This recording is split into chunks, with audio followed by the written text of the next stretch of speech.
ಮಾನ್ಯರಾದ ಅಧ್ಯಕ್ಷರು ಮತ್ತು ಗ್ರಾಮ ಪಂಚಾಯತ್ ಸದಸ್ಯರು ಮತ್ತೆ ನಮ್ಮ ಗ್ರಾಮದಲ್ಲಿರುವ ಅಕ್ಕ ತಂಗಿರು ಎಲ್ಲರೂ ಇಲ್ಲಿ ಪ್ರಸ್ತುತರಿರೋಕ್ಕೆ ನಿಮ್ಗೆ ಎಲ್ರಿಗೂ ನಾನು ವಂದನೆಗಳು. ಮೊದಲನೇದಾಗಿ ಇಂದು ನಾನು ನಿಮ್ಮ ಮುಂದೆ ಬಂದಿರೋ ಒಂದು ಅತ್ಯುತ್ತಮ ಮಹತ್ವವಾದ ವಿಷಯ ಬಗ್ಗೆ ಏನು ಅಂತಂದ್ರೆ ಮಹಿಳೆಯರ ಹಕ್ಕುಗಳು ಮತ್ತು ಅವರ ಸಂರಕ್ಷಣೆ ಮತ್ತು ಅವರ ಆಯೋಗಗಳ ಪಾತ್ರ ಏನಿದೆ ಅಂತ.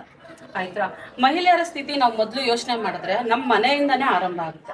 ಸೊ ನಾವು ನಮ್ಮ ತಾಯಿನೇ ಮೊದಲ ದೇವರು ಅಂತ ಕರಿತೀವಿ, ಮತ್ತೆ ಅಕ್ಕ ತಂಗಿದಿರು ನಮ್ಮ ಮನೆ ಬೆಳಕು ಅಂತ ಹೇಳ್ತೀವಿ. ಆದ್ರೂ ಸಹ ಇಂದು ಹಲವಾರು ಮಹಿಳೆಯರಿಗೆ ಮನೆಯಲ್ಲಿ ಹೊಡೆತ ಬೀಳೋದು, ಮತ್ತೆ ಮಾತಿನ ಮೂಲಕ ಅವಮಾನ ಅನುಭವಿಸೋದು, ವರದಕ್ಷಿಣೆ ಕಿರುಕುಳ ಅನುಭವಿಸೋದು, ಮತ್ತೆ ಕೆಲವು ಸ್ಥಳದಲ್ಲಿ ಅನ್ಯಾಯ ಎದುರಿಸೋದು, ಇದೆಲ್ಲ ಇನ್ನ ಬಹಳಷ್ಟು ನಡೀತಾ ಇದೆ.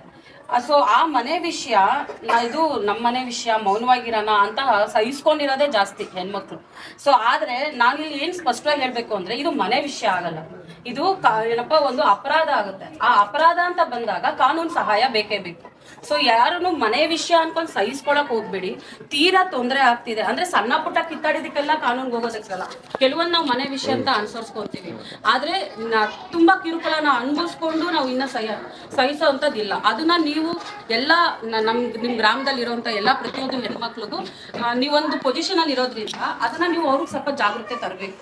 ಅವ್ರಿಗೆ ಯಾವ್ಯಾವ ತರ ಫೆಸಿಲಿಟಿ ಬರ್ತಿದೆ ಅಂತ, ಅದರಲ್ಲಿ ಕಾನೂನಲ್ಲಿ ಏನ್ ನಿಮಗೆ ಆಯೋಗಗಳು ಇದೆ ಅನ್ನೋದನ್ನ ಈ ವುಮೆನ್ ಕಮಿಷನ್ ಅಂತ ಮಾಡಿದ್ದಾರೆ. ವುಮೆನ್ ಕಮಿಷನ್ ಅಂದ್ರೆ ಇದು ಮಹಿಳೆಯರಿಗೋಗಿ ಆಯೋಗಗಳು ಅಂತ ಒಂದು ಮಾಡಿದ್ದಾರೆ. ಅದು ನಿಮಗೆ ರಾಷ್ಟ್ರೀಯ ಮಟ್ಟದಲ್ಲೂ ಇದೆ, ರಾಜ್ಯ ಮಟ್ಟದಲ್ಲೂ ಇದೆ, ಮತ್ತೆ ಗ್ರಾಮ ಮಟ್ಟದಲ್ಲೂ ಇದೆ, ಜಿಲ್ಲೆ ಮಟ್ಟದಲ್ಲೂ ಇದೆ. ಸೊ ಎಲ್ಲಾ ಮಟ್ಟದಲ್ಲೂ ಒಬ್ಬೊಬ್ರು ಅದಕ್ಕೆ ಅಂತಾನೆ ಇಟ್ಟಿದ್ದಾರೆ. ಸೊ ಆ ಡಿಪಾರ್ಟ್ಮೆಂಟ್ ವುಮೆನ್ ಅವ್ರನ್ನ ಸಹಾಯಕ್ಕೆ ನೀವು ತಗೊಂಡು ಅವರಿಂದ ನಿಮಗೆ ಕಾನೂನಲ್ಲಿ ಫ್ರೀಯಾಗಿ ಸರ್ವಿಸ್ ಸಿಗುತ್ತೆ. ಸೊ ಇವಾಗ ಹೇಳ್ಕೊಬೋದು, ನಾವು ಸಣ್ಣ ಪುಟ್ಟ ಇವಾಗ ಹೊಡೆದ್ರೆ ನಾವು ಕೇಸ್ ಹಾಕಿದ್ರೆ ಕೋರ್ಟಲ್ಲಿ ಹೋಗ್ಬಿಟ್ಟು ಫೀಸ್ ಕಟ್ಟಬೇಕು, ನಾವು ಲಾಯರ್ ಫೀಸ್ ಕಟ್ಟಬೇಕು, ಎಲ್ಲಿಂದ ತರೋಣಪ್ಪ, ಅದ್ರ ಬದಲು ನಾವೇ ಅನುಸರಿಸ್ಕೊಂಡು ಹೋಗ್ಬಿಡೋಣ, ಈ ತರ ಹಿಂದೆ ಅರ್ಥ ಮಾಡ್ಕೊಂಡು ಉಳಿದಿರೋದೇ ಜಾಸ್ತಿ. ಆದ್ರೆ ಇಲ್ಲ, ಕಾನೂನಲ್ಲಿ ನಿಮ್ಗೆ ಫ್ರೀ ಸರ್ವಿಸ್ ಅಂತಾನೂ ಇದೆ, ಅದನ್ನ ನಾವು ಲೀಗಲ್ ಏಡ್ ಅಂತ ಕರಿತೀವಿ. ಆಯ್ತಾ, ಇದರಲ್ಲಿ ಕಾನೂನು ನಿಮ್ಗೆ ಫೀಸ್ ಇಲ್ದಿರಾನೆ ಲಾಯರ್ಗಳನ್ನ ನೇಮಕ ಮಾಡ್ತಾರೆ ಗೌರ್ಮೆಂಟ್ ಕಡೆಯಿಂದ, ಅವರು ನಿಮ್ಮ ಪರವಾಗಿ ಮಾತಾಡ್ತಾರೆ. ಅದು ಯಾವ ತರ ಇದೆ ಅನ್ನೋದು ಫೆಸಿಲಿಟಿ ಬಗ್ಗೆ ನಾನು ಒಂದು 4 ವಿವರಣೆ ಹೇಳ್ತೀನಿ ನಿಮಗೆ. ಸೊ ಆ ಮಹಿಳೆಗೆ ಅನ್ಯಾಯವಾದಾಗ ಏನು ನಾವು ಹೋಗಲು ಧೈರ್ಯ ಬೇಕು. ಮೊದಲು ಆ ಧೈರ್ಯ ಕೊಡೋದಕ್ಕಾಗಿನೇ ಈ ಮಹಿಳಾ ಆಯೋಗಗಳನ್ನ ಸ್ಥಾಪಿಸ್ತಿರೋದು. ಮಹಿಳಾ ಆಯೋಗಗಳಲ್ಲಿ 3 ಮಟ್ಟದ ಕೆಲಸ ಮಾಡುತ್ತದೆ. ಒಂದು ಬಂದು ರಾಷ್ಟ್ರೀಯ ಮಟ್ಟದಲ್ಲಿ, ಇನ್ನೊಂದು ರಾಜ್ಯ ಮಟ್ಟದಲ್ಲಿ ಮತ್ತು ಜಿಲ್ಲಾ ಮಟ್ಟದಲ್ಲಿ. ಅದು ನಾನು ನಿಮ್ಗೆ ಆಲ್ರೆಡಿ ಹೇಳ್ದಂಗೆ. ರಾಷ್ಟ್ರೀಯ ಮಟ್ಟದಲ್ಲಿ ಏನ್ ಮಾಡ್ತಾರೆ ಅಂತಂದ್ರೆ ಮಹಿಳೆಯರ ಮೇಲಿನ ಗಂಭೀರವಾಗಿ ಆಗುವಂತ ಒಂದು ಅನ್ಯಾಯಗಳ ಬಗ್ಗೆ ದೂರು ಸ್ವೀಕರಿಸಲು ಮತ್ತೆ ಮಹಿಳೆಯರ ಹಕ್ಕುಗಳನ್ನ ಸಂಬಂಧಿಸಪಟ್ಟಂತೆ ಕಾನೂನು ಸರಿಯಾಗಿ ನಡೆಸ್ತಾ ಇದೆಯಾ ಇಲ್ವಾ ಅದನ್ನ ಈ ರಾಷ್ಟ್ರೀಯ ಮಟ್ಟದಲ್ಲಿ ಅವರು ಚೆಕ್ ಮಾಡ್ತಾರೆ. ಆಯ್ತಾ, ಮತ್ತೆ ರಾಜ್ಯ ಮಹಿಳಾ ಆಯೋಗಗಳ ಕೆಲಸಕ್ಕೆ ಮಾರ್ಗದರ್ಶನ ಕೂಡ ಕೊಡ್ತಾರೆ.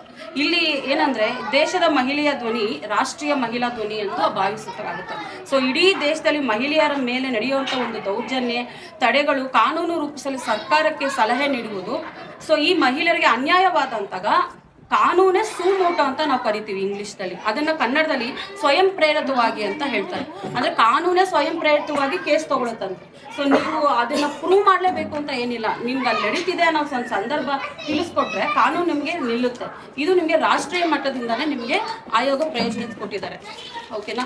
ನೆಕ್ಸ್ಟ್ ಬಂದು ರಾಜ್ಯ ಮಟ್ಟದಲ್ಲಿ, ನಮ್ಮ ರಾಜ್ಯ ಮಟ್ಟದಲ್ಲಿ ಏನ್ ನಿಮಗೆ ಸಿಗ್ತಿದೆ ಅಂತಂದ್ರೆ, ನಮ್ಮ ರಾಜ್ಯದಲ್ಲಿ ನಾವು ಹೆಣ್ಣನ್ನ ತಾಯಿ ಅಂತ ಪೂಜಿಸ್ತೀವಿ. ಸೊ ನಮ್ಮ ರಾಜ್ಯದಲ್ಲಿ ಮಹಿಳೆಯರಿಗೆ ಎದುರಾಗುವ ಎಲ್ಲಾ ಸಮಸ್ಯೆಗಳನ್ನು ರಾಜ್ಯ ಮಹಿಳಾ ಆಯೋಗದವ್ರು ನೋಡ್ಕೊಳ್ತಾರೆ. ಸೊ ಈ ರಾಜ್ಯ ಮಹಿಳಾ ಆಯೋಗದಲ್ಲಿ ಇವುಗಳು ಮಾಡುವಂತ ಕೆಲಸ ಏನು ಅಂದ್ರೆ ಮಹಿಳಾ ಮೇಲಿನ ಹಿಂಸೆ ಪ್ರಕರಣ ಪರಿಶೀಲನೆ ಮಾಡ್ತಾರೆ.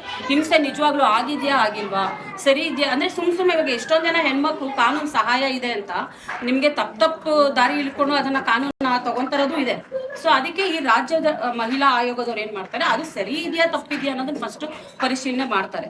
ಸೊ ಪೊಲೀಸ್ ಅಧಿಕಾರಿಗಳ ಜೊತೆ ಹೋಗಿ ಅವ್ರ ಜೊತೆ ಮಾತಾಡಿ ಹಾಗೆ ನ್ಯಾಯ ದೊರಕಿಸಕ್ಕಾಗತ್ತಾ, ಹಂಗೆ ಕುತ್ಕೊಂಡು ಮಾತಾಡಿದ್ರೆ ಕೆಲವ್ರು ಹಂಗೇನೆ ಪೊಲೀಸರು ಬಂದ್ರೇನೆ ಎದ್ರುಕೊಂಡು ಆಯ್ತು ಬಿಡಿ ಇನ್ಮೇಲೆ ಮಾಡಲ್ಲ ಅಂತಾನು ಮಾಡ್ತಾರೆ. ಅದಕ್ಕೆ ಕಾನೂನ್ಗೆ ಹೋಗ್ಬೇಕು ಅಂತಿಲ್ಲ, ಅಲ್ಲೇ ಆದ್ರೆ ಅವ್ರು ಅಲ್ಲೇ ನಿಮ್ಗೆ ಸೊಲ್ಯೂಷನ್ ಕೊಡ್ತಾರೆ. ಅದ್ರ ಮೀರಿನೂ ಅವ್ರೇನಾದ್ರೂ ತೊಂದರೆ ಕೊಡ್ತಾ ಇದಾರೆ ಅಂತ ಅಂದಾಗ ನಾವು ಕಾನೂನಿಗೆ ಹೋಗ್ಬೋದು. ಸೊ ಮಹಿಳೆಯರಿಗೆ ಕಾನೂನು ಅರಿವು ಮಾಡಿಸುವ ಕಾರ್ಯಕ್ರಮಗಳನ್ನು ನಡೆಸ್ಕೊಡ್ತಾರೆ ಅವರು. ಸರ್ಕಾರಕ್ಕೆ ವರದಿ ನೋಡ್ಕೊಡ್ಬೇಕು, ಅವರು ವರ್ಷಕ್ಕೊಂದ್ಸತಿ ವರದಿ ಕೊಡ್ಬೇಕು. ಕಾನೂನಲ್ಲಿ ಬದಲಾವಣೆಯನ್ನ ಏನ್ ತರಬಹುದು ಅನ್ನೋದು ಕಾನೂನಿಗೆ ಒಂದು ಹೆಲ್ಪ್ ಆಗುತ್ತೆ. ಈ ತರ ರಿಪೋರ್ಟ್ಸ್ ನೆಲ್ಲ ತಗೊಂಡೋಗಿ ಕೊಟ್ರೆ ಈ ವುಮೆನ್ ಕಮಿಷನ್ ಆಯೋಗಗಳು ಅವರು ಏನ್ ಮಾಡ್ತಾರೆ, ವರ್ಷದ್ದು ಸ್ವಲ್ಪ ಗ್ರಾಮದಲ್ಲಿ ಹೋಗಿ ಇದೆಲ್ಲ ಏನೇನಿದೆ ಅನ್ನೋದ್ರ ವರದಿ ಕೊಡ್ತಾರೆ.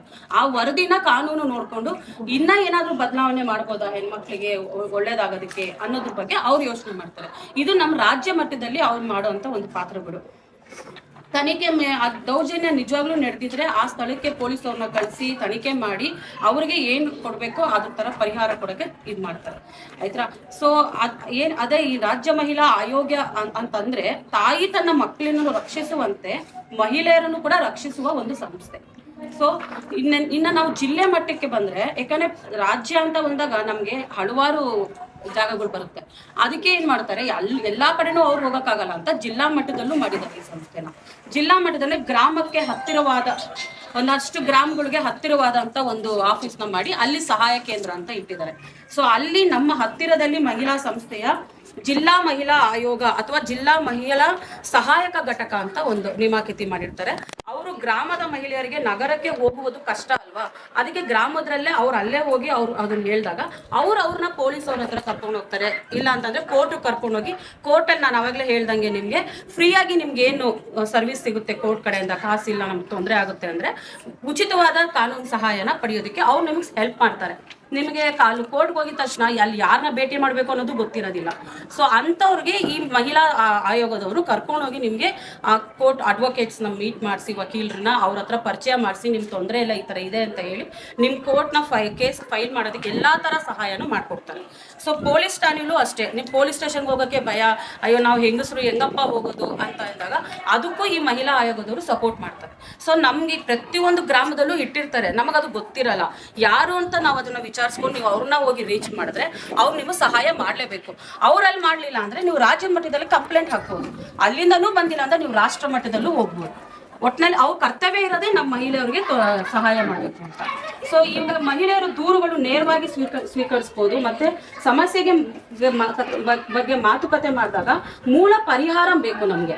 ಸುಮ್ಮನೆ ಕೋರ್ಟಲ್ಲಿ ಕೇಸ್ ಹಾಕ್ಬೇಕು ಅಂಥದಕ್ಕೆಲ್ಲ ಹೋಗಂಗಿಲ್ಲ. ನಿಮಗೆ ಪರಿಹಾರ ಬೇಕಾ, ಪರಿಹಾರಕ್ಕೆ ಅಲ್ಲೇ ಆಗುತ್ತೆ ಅಂದ್ರೆ ಅಲ್ಲೇ ಕೊಡ್ತಾರೆ, ಇಲ್ಲ ಅಂದ್ರೆ ಮಾತ್ರ ನೀವು ಕಾನೂನಿಗೆ ಹೋಗ್ಬೇಕು ಅನ್ನೋದನ್ನ ಈ ಆಯೋಗ ಹೇಳುತ್ತೆ. ಅಂದ್ರೆ ಇವಾಗ ಎಷ್ಟೊಂದು ಜನ ಆಯೋಗ ಇದೆ ಅಂತ ಅಂದ್ಬಿಟ್ಟು ಅದನ್ನ ದುರುಪಯೋಗ ಪಡಿಸೋದು ಜಾಸ್ತಿ ಅಲ್ವಾ, ಅದು ಆಗ್ಬಾರ್ದು ಅನ್ನೋ ಒಂದು ಕಾರಣಕ್ಕೆ ಅವ್ರು ಫಸ್ಟ್ ಎಲ್ಲ ಪರಿಶೀಲನೆ ಮಾಡ್ತಾರೆ. ಆಮೇಲೆ ಇದು ಏನಕ್ಕೆ ಅಂದ್ರೆ ಮಹಿಳೆಯರಿಗೆ ಧೈರ್ಯ ತುಂಬಬೇಕು ಅನ್ನೋ ಒಂದು ಮೇನ್ ಉದ್ದೇಶ. ಯಾಕಂದ್ರೆ ಮನೆಯಲ್ಲೇ ಮೌನವಾಗಿ ಎಲ್ಲಾ ಸಹಿಸ್ಕೊಂಡು ಇನ್ನ ಹೋಗುವಂಥದ್ದು ಅವಶ್ಯಕತೆ ಇಲ್ಲ. ಆವಾಗಲೇ ನಮ್ಮ ಸ್ನೇಹಿತರು ಹೇಳ್ದಂಗೆ ಆರ್ಟಿಕಲ್ 14 ಅಲ್ಲಿ ನಮ್ಗೆ ಎಲ್ರಿಗೂ ಸಮಾನತೆ ಹಕ್ಕಿದೆ ಅಂತ ಹೇಳಿದಾರಲ್ವಾ, ಆ ಸಮಾನತೆ ಹಕ್ಕು ಇನ್ನ ಎಷ್ಟೋ ಜನಕ್ಕೆ ಸಿಕ್ಕಿಲ್ಲ, ಅವ್ರಿಗೆ ಗೊತ್ತೇ ಇಲ್ಲ. ಫಸ್ಟ್ ಆಫ್ ಆಲ್ ಅದನ್ನ ನಾವು ಹೇಳೋದಕ್ಕೆ ಈ ತರ ಒಂದು ಆಯೋಗಗಳನ್ನ ಮಾಡಿ ಅದರಲ್ಲೂ ಜನ ಬಂದು ಹೆಲ್ಪ್ ಮಾಡ್ಲಿ ಅಂತ ಒಂದು ಉದ್ದೇಶ ಇದು. ಇದಕ್ಕೆ ಇನ್ನೊಂದು ಸೆಂಟರ್ ಅಂತ ಇದೆ, ಒನ್ ಸ್ಟಾಪ್ ಸೆಂಟರ್ ಅಂತ ಕರೀತಾರೆ. ಇದು ದೌರ್ಜನ್ಯಕ್ಕೆ ಒಳಗಾದ ಮಹಿಳೆಯರು ಒಂದೇ ಸೂರಿನಲ್ಲಿ ಕಾನೂನಿಗೆ ನೆರವು ಹೋಗ್ಬೋದು, ವೈದ್ಯಕೀಯ ತಪಾಸಣೆ ಮಾಡ್ಕೊಬಹುದು. ಬರೀ ಕಾನೂನು ಅಷ್ಟೇ ಅಂತ ಅಲ್ಲ, ನೀವು ವೈದ್ಯಕೀಯವಾಗೂ ಕೂಡ ತಪಾಸಣೆ ಮಾಡ್ಕೊಬಹುದು, ಮತ್ತೆ ಆಶ್ರಯ ಕೂಡ ಒದಗಿಸ್ಕೊಬಹುದು. ಸೊ ಮಹಿಳೆಯರ ರಕ್ಷಣೆ ಕೇವಲ ಮಹಿಳೆಯರ ಕೆಲಸಕ್ಕಲ್ಲ ಅಷ್ಟೇ ಅಲ್ಲ, ಇದು ಮಹಿಳೆಯರ ರಕ್ಷಣಾ ಬಂದು ತಂದೆ ತಾಯಿ, ಗಂಡ ಹೆಂಡತಿ, ಸಹೋದರ ಸಹೋದರಿ ಅವ್ರ ಜವಾಬ್ದಾರಿ ಕೂಡ ಆಗುತ್ತೆ. ಸೊ ಪುರುಷರು ಮೇನ್ ಆಗಿ ಇಬ್ಬರೇ ಇರೋದು. ಆದ್ರೂ ಹೇಳ್ತೀನಿ, ಯಾರೇ ಆಗ್ಲಿ ನಿಮ್ಮ ಸ್ನೇಹಿತರಿಗೂ ಹೇಳಿ, ನಾವು ನಿಮ್ಮಲ್ಲಿ ಕೇಳ್ಕೊಳ್ಳೋದೇನಂದ್ರೆ ಹೆಂಡತಿಯನ್ನ ನಾವು ಗೌರವದಿಂದ ನೋಡ್ಕೊಬೇಕು, ಅಕ್ಕ ತಂಗಿರಿಯನ್ನ ನಾವು ರಕ್ಷಿಸ್ಬೇಕು, ಮಗಳನ್ನ ನಾವು ಒಳ್ಳೆ ಭರವಸೆ ಕೊಟ್ಟು ಮುಂದೆ ನೀನ್ ಬೆಳೆಯಮ್ಮ ಅಂತ ನಾವು ಅವ್ರಿಗೆ ಭರವಸೆ ಕೊಡ್ಬೇಕು. ಅದು ನಮ್ದು ಮೂಲ ಕರ್ತವ್ಯ ಆಗಿರುತ್ತೆ, ಆಯ್ತಾ. ಸೊ ಮಹಿಳೆಯರಿಗೆ ಗೌರವ ಕೊಟ್ಟ ಮನೆಯಲ್ಲಿ ಯಾವತ್ತೂ ಈ ದುರ್ಬಲಗಳು ಇರುವುದಿಲ್ಲ. ಸೊ ಇದ್ರ ಮೇನ್ ನನ್ನ ಉದ್ದೇಶ ಏನು ಅಂತಂದ್ರೆ ಮೌನ ಮುರಿಬೇಕು. ಈ ಆಯೋಗ